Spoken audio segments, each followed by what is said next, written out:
누군가는 이 땅 가운데 믿음을 가지고 영향력 있는 삶을 살아갈 때도 있고요.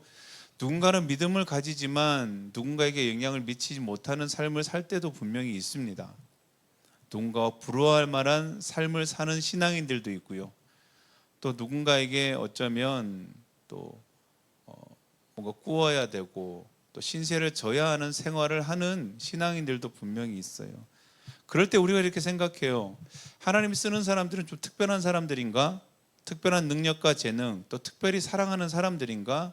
혹은 하나님이 어떤 모습이 저 사람을 정말 귀하게 여기셨고 저 많은 은혜와 축복들을 부으셨을까? 우리가 그렇게 생각할 때가 있어요. 그래서 하나님께서 쓰는 사람들은 뭔가 특별하다. 그리고 우리가 생각해야 돼 믿음이 참 좋은 사람일 것이다.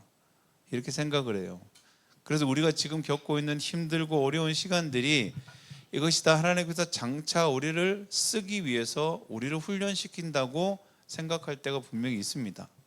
그래서 이 믿음의 연단을 빨리 끝내야 된다. 믿음을 통과해야 된다라고 생각하는 게 우리가 신앙생활하면서 일반적으로 가지는 생각들이에요. 왜냐하면 우린 눈에 보이는 것으로 우리가 판단하기 때문에 다 이런 일들이 일어나는 거예요. 하나님이 저 사람을 쓰면 저 사람은 믿음이 좋은 사람일 거야. 하나님이 저 사람에게 큰 물질과 부자로서 하나님께서 그렇게 부으셨다면 분명히 그만한 이유가 있는 거야 라고 우리가 생각할 때가 분명히 있어요. 그래서요, 보이는 것과 믿음을 우리가 동일시합니다. 그러다 보니까 그 사람이 잘 되면 어떻게 해요? 그 사람의 믿음이 굉장히 과대포장되게 해요. 근데 그 사람이 나빠지면 어떻게 해요? 필요 이상으로 우리가 실망하고 그 사람에게 굉장히 가혹하게 정죄할 때가 분명히 있어요. 이게 다 우리가 하나님께 쓰임 받는 것과 믿음이라는 것의 허상, 그 허상의 이미지에 우리가 사로잡혀 있기 때문에 그래요. 결론적으로 말하면요, 믿음과요 쓰임 받는 거는 사실은 아무 관계가 없어요. 보면 성경에는요 수많은 쓰임 받는 사람들의 이야기로 가득 찹니다. 그런데 그 면면을 보면 그들이 믿음이 좋은 사람이 아니라는 것을 금방 알 수 있어요. 사도 바울은 그 믿음으로 그가 사도의 역할에 쓰임을 받았는가라는 거예요. 우리가 주일 예배 모임 때마다 우리 사도행전을 잠깐 강의할 때가 있었어요. 그때 봤던 사도 바울은요 박해자요, 핍박자요, 살인자였어요. 그럼에도 불구하고 주님이 그를 쓰셨을 때 그 이유가 무엇이었는가라는 거예요. 결코 믿음은 아니었을 거예요. 그의 믿음은 삐뚤어져 있었고요. 그의 믿음은 온전치 못한 믿음이었어요. 믿음이 쓰임받는 조건이 된다는 것은 그냥 우리가 만들어내는 이야기입니다. 믿음은 절대 하나님이 쓰시는 쓰임받는 사람의 조건에 들어가지 않아요. 하나님께 쓰임받는 사람이 믿음 좋은 사람이 있을 수 있어요. 믿음 좋은 사람이 하나님께 쓰임받을 수도 있어요. 그러나 하나님이 쓰시는 사람이 반드시 믿음이 좋아야 한다는 조건은 없다라는 거예요. 성경에 나와 있다라는 거예요. 쓰임 받는다는 것은요 단지 하나님의 계획 안에 다양한 배역으로 출연하는 것에 불과하다라는 거예요. 나쁜 역할이 있을 수도 있어요. 좋은 역할이 있을 수도 있어요. 믿음의 사람인데 나쁜 역할을 할 때도 분명히 있어요. 그런데요 중요한 것은 그것이 믿음 때문에 그런 일이 일어나는 것은 분명히 아니라는 거예요. 우리가 바라는 건 그런 거죠. 하나님께 선한 역할로 쓰임받고 그리고 그 역할에 대한 충분한 보상을 우리가 받을 수 있다면 그것이 최고의 축복이라고 자꾸 생각을 해요. 그래서 선한 역할을 맡기 위해서는 믿음이 우리 가운데 충만해야 된다라고 해요. 우리가 믿음이 전제 조건이 됐다면 이렇게 생각할 거예요. 애굽에서 이스라엘 백성이 나와야 돼요. 그런데 이 바로를 통해서 그것을 허락해야 됩니다. 하나님이 바로를 사용하셔야 돼요. 그러면 우리의 조건으로 따져봅시다. 하나님의 쓰임 받는 사람의 믿음이 있어야 된다면 하나님이 이 바로 왕을 하나님의 자녀로 바꾸시겠죠. 개종시키셨겠죠. 그리고 하나님의 왕으로 세우셨겠죠. 그리고 이스라엘 백성들을 보내줬겠죠. 우리가 생각하는 쓰임의 조건으로 말한다면 그 일이 일어나야 되는 거예요. 고레스 왕을 한번 생각해 봅시다.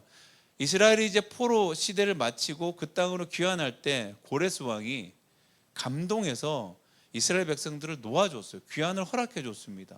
그런데 고레스 왕이 개종했다. 고레스 왕이 하나님을 믿었다는 표현은 나오지 않아요. 진짜 우리가 믿음이 전제 조건이었다면, 쓰임받는 것을 조건이었다면 고레스 왕이 주님을 만나고 회개하고 돌이키는 사건이 있어야죠. 그 사건이 없어요. 그럼에도 불구하고 하나님의 선한 계획 안에 믿음이 있던 간에 없던 간에 쓰임을 받는다라는 거예요. 그러면 하나님은 누굴 쓰실까라는 거예요. 믿음이 조건이 아니라면 과연 누구에게 허락하실까라는 거예요. 우리는 이 누구에게 자꾸 집중하기 시작해요. 누가 그 쓰임을 받을까? 누가 그 성공을 받을까? 그런데 주님은요, 누가 받는 거에 그리 집중하는 것이 아니고요, 무엇 때문에 그것을 허락하는 거에 주님께서는 그것을 이야기하십니다. 하나님이요, 우리 가운데 부유한 자를 내시고 성공한 자를 내실 때 왜 내셨을까라는 거예요. 주님은 거기에 집중하시는 거예요. 함께 걷는 교회가 야외를 간다고 생각해 봅시다. 밖에 소풍을 가요. 그러면 그냥 갈 수가 없어요. 누군가는 회계를 맡아야 되고 누군가는 그 팀장을 맡아야 됩니다. 그것을 준비하는 사람들이 필요해요. 그래서 그 안에서 잘 섬길 수 있는 사람을 세워요. 믿음대로 세웁니까? 아니에요. 필요한 사람을 세우는 거예요. 그냥 세워서 그 일을 맡기는 거예요. 그 일을 맡았다고 해서 믿음이 좋은 게 아니라는 거예요. 그 공동체를 위해서, 그 목적을 위해서 주님께서는 누군가를 세우신다는 거예요. 필요한 사람을 세우신다는 거예요. 그 세우심에 부족하다면 주님께서는 지혜도 주시고, 부족하다면 그 안에 물질도 채우시는 거예요. 왜요? 공동체를 위해서 주님이 세우시는 거예요. 이스라엘은 민족을 위해서 왕을 세워주신 거예요. 이것을 놓쳐버리면요, 우리는 세운 그 사람이 뭔가 특별하다고 자꾸 착각할 수밖에 없어요. 주님은 공동체를 위해서, 모임을 위해서, 교회를 위해서, 이 나라를 위해서 하나님께서는 그 한 사람을 세워가세요. 그 사람의 믿음이 있든 없든 상관없이 그 공동체를 위해서 사람을 세우십니다. 우리는 선거 때마다, 혹은 우리는 뭔가 누군가의 대표를 뽑을 때마다 이상하게 믿음을 중요시할 때가 분명히 있어요. 믿음 좋은 장로님이 국회의원 나왔다더라. 믿음 좋은 어떤 분이 대통령 후보로 나왔다더라. 우리가 저분이 믿음이 좋으니까 뽑아야 되겠더라.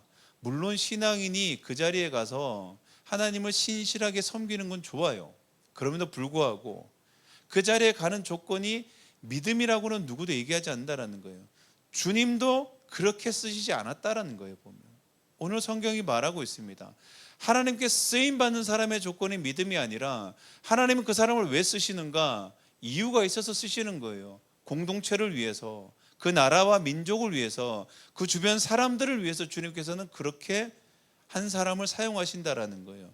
결코 그의 믿음, 그가 믿음이 통과했기 때문에, 믿음이 합격했기 때문에 쓰시는 것이 아니라고 오늘 성경 우리 가운데 끊임없이 얘기해 주고 있는 거예요. 그럼에도 불구하고요, 하나님께 쓰임 받는 과정 안에 제일 중요한 것은 믿음입니다. 이 믿음은 쓰임 받는 과정 안에 하나님과 나와의 관계를 묶어주고 이어주는 유일한 통로이기 때문에 그렇습니다. 그래서요, 쓰임 받고 나중에는 실족하는 사람들이 많아지는 이유가 뭐냐 하면요, 쓰임 받는 과정 안에 내가 믿음을 놓쳤기 때문에 그래요. 믿음을 잃어버렸기 때문에 그래요. 하나님이 귀하게 쓰임 받지만 마지막에 믿음을 떠난 사람들을 우리는 참 많이 봅니다.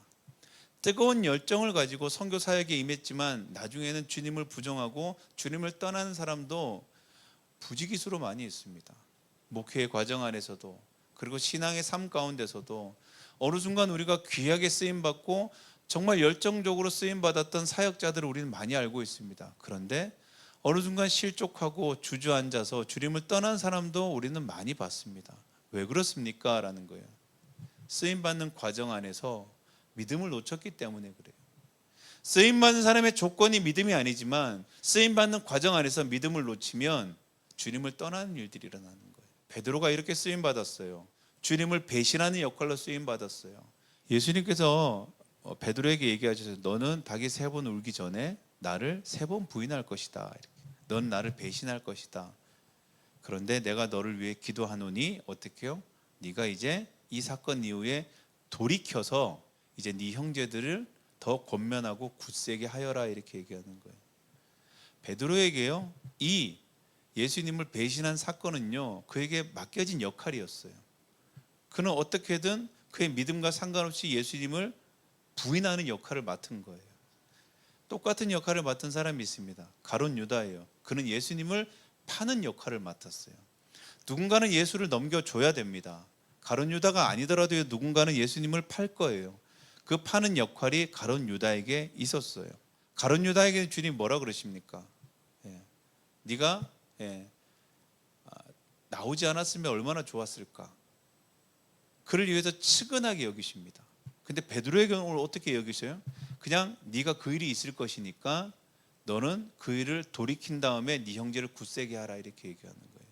그 차이가 뭐라는 거예요. 그 차이가 똑같이 누군가는 예수를 파는 역할, 누군가는 예수를 배신하는 역할이 있어 그 역할을 맡고 어떻게 보면 그 일들을 감당해야 되는 거예요. 그럼에도 불구하고 누군가는 그 다음에 믿음을 굳세게 하는 역할을 맡았고요, 누군가는 그냥 자신의 삶을 멈춰버리는 역할로 끝나버렸다라는 거예요. 그 일이 뭐라는 거예요? 우리는 그가 쓰임받는 그 일이 저주라고 생각해요. 그러나 그것이 아니에요. 그가 쓰임받는 과정 안에서 그가 믿음이 있었느냐 없었느냐가 그의 삶을 좌우했다라는 거예요. 믿음이라는 것은 이런 것입니다. 어떤 상황 가운데, 환경 가운데서도요, 우리 가운데 임했던 그 진리가 그 삶 가운데 세워졌는가라는 거예요. 우리는 그렇게 생각해요. 내가 예수를 부인했어요. 내가 예수를 저주했어요. 내가 예수님과 함께 했던 모든 시간들을 그냥 팔아 넘겨버렸어요. 그리고 나는 좌절하고 낭망했어요. 내 삶은 무너졌습니다. 그때 예수님이 우리 삶 가운데 찾아오셔서 물어보시는 거예요. 그래도 네가 내 자녀가 아니냐라고 물어보는 거예요. 네가 이 상황이 되었는데도 불구하고 너는 내 자녀인가 아닌가를 주님께서 물어보는 거예요. 내가 너의 하나님인가를 물어보는 거예요. 그때요, 그럼에도 불구하고 주님은 나의 주님이십니다, 주님은 나의 아버지십니다 라고 고백할 수 있는 것이 바로 믿음이라는 거예요. 그리고 그 시간을 지나가는 거예요. 그 시간을 견뎌나가는 거예요. 그것이 믿음이라는 거예요. 쓰임받는 사람에게는 여러분, 수많은 믿음의 도전이 옵니다. 그런데 그 믿음의 도전에 믿음이 없잖아요. 그러면 실족하여 넘어진다는 거예요. 누구나 쓰임받을 수 있습니다. 아무나 쓰임받을 수 있습니다. 쓰임받는 데는 조건이 없다는 거예요.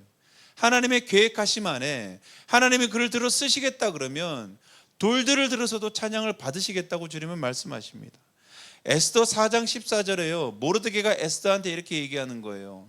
에스더가 두려워서 왕 앞에 나가지 못하는 거예요.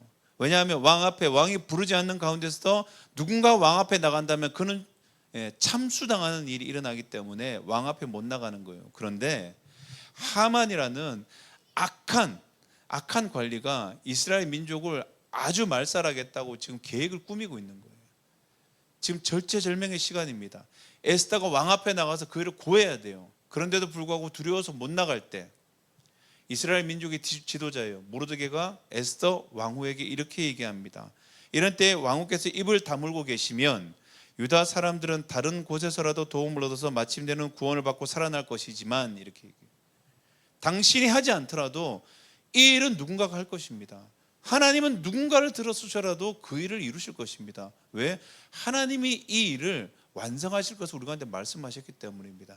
당신 아니고서라도 누군가도 이 일을 분명히 할 수 있습니다. 이렇게. 당신만 이 일을 한다고 생각하지 마십시오. 당신만 할 수 있다고 착각하지 마십시오 라고 모르드게가 그렇게 얘기합니다. 쓰임받는 건 아무나 쓰임받을 수 있어요. 아무나 주님께서 들어 쓰실 수 있어요. 그런데 중요한 것은 들어 쓰신다고 다 되는 게 아니에요. 그가 실족한다라는 거예요. 그가 그 믿음 안에 세워져 있지 않는다면 쓰임받는 사람은 반드시 주님을 대적하고 실족한다라는 거예요. 여러분, 하나님께 쓰임받을 때는 어떤 일이 일어나는 줄 아십니까? 하나님께 쓰임받을 때는요, 그냥 모든 일들이 잘 풀려요. 목사님이 설교 준비 안 하고 설교를 해도요, 그냥 말만 해도 사람들이 다 은혜 받아요. 말만 해도 다 사람들이 구원받고 회심해요. 신기한 일입니다. 찬양 인도자가요, 그 삶이 방탕하고 그 삶이 음란해도요, 쓰임 받을 때는요, 그 앞에 서서 찬양을 하면 모든 사람들이 다 은혜를 받아요. 무서운 일이에요. 이게 사역이 우습기 시작하거든요. 준비 안 해도 사람들이 은혜 받는 거예요. 나는 내 스스로가 삶이 주님 앞에 쓰임받게 준비되지 않았는데도 이상하게 찬양을 하기만 하면 사람들이 은혜 받았다 얘기하고, 설교를 하면 사람들이 그 안에서 정말 성령 충만하다 얘기하고, 그 일들이 계속해서 반복되기 시작해요. 그러다 보면요, 점점점 내가 하고 있는 쓰임받고 있는 일들이 우습게 여겨지기 시작해요. 그러다 보면요, 어느 순간 내가 하나님과 저 반대편에 있기 시작해요. 쓰임받는 조건으로 믿음이 아니고요, 믿음이 있는 자가 쓰임받는 과정 안에서 그 믿음을 지킬 수 있는 것, 그것이 오늘 주님께서 우리 가운데 말씀하시는 거예요. 사도 바울이 오늘 말씀 가운데 뭐라고 얘기합니까? 그래서 자기는 처소 굴복시킨다는 거예요. 쳐서 주님 앞에 나간다는 거예요. 이게 처소 굴복시킨다는 의미가 그거예요. 내 마음이 원치 않고 내 마음이 그것을 수용할 수 없더라도 내가 하나님이, 주님이 내게 하신 말씀들은 내가 복종하고 나간다는 거예요. 왜 그러냐? 내가 이렇게 하나님께 쓰임받고도 나 스스로 주님을 떠나는 일이 없도록, 주님 앞에 믿음으로 실족하는 일이 없도록 내가 스스로 지금도 어떻게 해요? 쳐서 복종하는 거예요. 여러분, 믿음을 지킬 수 있는 길은 생각보다 단순해요. 어느 하루 3시간, 4시간 기도한다고 믿음이 충만하지 않아요. 매일같이 꾸준히 우리가 우리의 일상 가운데 말씀을 읽고 기도를 드리고 그 안에서 경건의 삶을 실천하고 매일매일 살아가지 않는다면요, 우리는 그 믿음을, 우리 주님의 믿음을 우리가 품고 살아간다는 것이 불가능한 일입니다. 그렇게 살아가지 않는 사람은요, 어느 순간 주님이 우리를 쓰실 때 반드시 실족하게 돼 있어요. 그래서 계속해서 얘기하는 거예요. 오늘 사도 바울이 얘기하는 거예요. 오늘 내가 기도하는 게 너무 귀찮지만 처소 굴복시킵니다. 오늘 내가 말씀을 읽는 게 너무 힘들지만 처소 굴복시킨다고 오늘 성경이 얘기하고 있는 거예요. 그래서 사도 바울이요, 마지막에 그의 고백은 이렇게 고백합니다. 디모데전서 1장 12절에 이렇게 얘기해요. 나는 나에게 능력을 주신 우리 주 예수 그리스도 예수께 감사드립니다. 나를 신실하게 여기서 내게 이 직분을 맡기셨습니다. 이렇게 얘기해요. 주님이 내게 직분을 맡기신 이유가 나의 믿음이 아니었다라는 거예요. 나의 신앙이 아니고 그냥 나의 어떤 모습인지 모르겠지만 충성되게 여겨서 내게 이것을 맡겨주셨다라는 거예요. 내가 이것을 하면 충성되게 하겠구나라고 생각해서 맡기셨지 결코 내 신앙과 믿음으로 내게 맡기지 않으셨습니다. 이렇게 얘기하는 거예요. 그리고 마지막에 사도 바울이 그의 삶 가운데 그의 삶을 마치고 그가 했던 고백이 어떤 고백입니까? 디모데후서 4장 7절이에요. 나는 선한 싸움을 다 싸우고 달려갈 길을 마치고 비로소 나는 믿음을 지켰습니다. 이거예요. 내가 얼마만큼 쓰임 받았습니다. 내가 얼마만큼 능력이 있습니다가 아니고요, 내가 어떤 모습이든 나는 지금 자랑할 게 내가 믿음을 지켰습니다. 그가 수많은 교회를 개척하고 수많은 사람에게 예수 그리스도의 복음을 전하지만 그가 소망했던 건 한 가지였어요. 내가 끝까지 믿음을 붙들 수 있게 하여 주시옵소서. 그가 믿음을 통해서 하나님과의 관계가 끊어지지 않도록. 여러분, 믿음은 합격이 없어요. 우리는 그렇게 생각하죠. 주님께서 믿음이 합격 통보를 줄 때까지 믿음이 연단이 된다 그러잖아요. 아니에요. 믿음은 죽을 때까지 믿음의 씨름은 계속돼요. 왜냐하면 믿음은 그냥 한번 시험을 쳐서 통과하는 통과 의례가 아니라 관계이기 때문이에요. 보면 관계라는 것은 완성이 없어요. 관계는 언제나 진행형이에요. 관계의 끝은 그 두 사람의 만남이 끝났을 때만 비로소 끝나는 거예요. 그 전까지는 관계는 계속해서 이어져요. 관계는 통과 의례가 아니라 관계는 오늘도 우리 삶 가운데 일어나고 있는 현재의 사건을 말하고 있습니다. 계속해서 믿음이라는 것은 나와 주님과의 관계를 계속해서 우리가 보는 거예요. 그래서 믿음이 점검될 때가 있죠. 우리가 믿음의 시험이 있다는 것은 우리의 믿음을 점검할 때예요. 우리 삶에 위기가 오거나 어려움이 왔을 때는 우리의 믿음이 점검되는 순간이에요. 내가 하나님과의 관계가 온전히 서 있는지를, 내가 이런 상황 가운데서도 내가 이 관계 안에 하나님이 우선적인지를 계속해서 점검하는 것이 미험의 시험이지, 이걸 통과한다 통과하지 않는다의 개념이 절대 아니라는 거예요. 이 믿음을 끝까지 지킬 수 있는 것, 매일매일의 주님과의 관계 안에서 그것을 놓치지 않는 것, 이것을 오늘 주님께서는 가장 복된 일이라고 우리 가운데 말하고 있습니다. 하나님께서 우리의 모든 삶을 들어 쓰실 때가 분명히 있어요. 그러나 여러분 기억하십시오. 그것은 우리의 믿음과 아무 관계가 없다는 것을. 하나님이 들어 쓰실 때는 여러분 가장 중요한 것, 내 삶 가운데 그 믿음이 흔들리지 않도록, 믿음이 넘어지지 않도록 여러분 끊임없이 기도하십시오. 여러분 쓰임 받는 자리에 갈수록, 하나님께서 우리를 귀하게 쓰실수록 여러분 많이 기도를 부탁하십시오. 그 믿음, 오늘 주님께서 베드로를 위해서 얘기했잖아요. 내가 너를 위해 기도하였다. 그러니 너는 그 쓰임 받음에 너가 그것을 믿음으로 생각하지 말고 너가 그것으로 돌이킨 후에 네 형제를 굳건히 하는데 네 삶을 들여라, 이렇게 얘기하는 거예요. 주님의 자녀로 살아가는가, 내가 주님의 자녀로서 여전히 서 있는가를 돌아보시며 우리 삶 가운데 그 모든 것들이 하나님이 우리를 높이시든 낮추시든, 우리의 환경이 닫히든 열리든 관계없이 우리의 믿음이 하나님과의 자녀의 관계를 놓치지 않는 우리 모든 사람들이 되기를 간절히 축원합니다. 기도하겠습니다.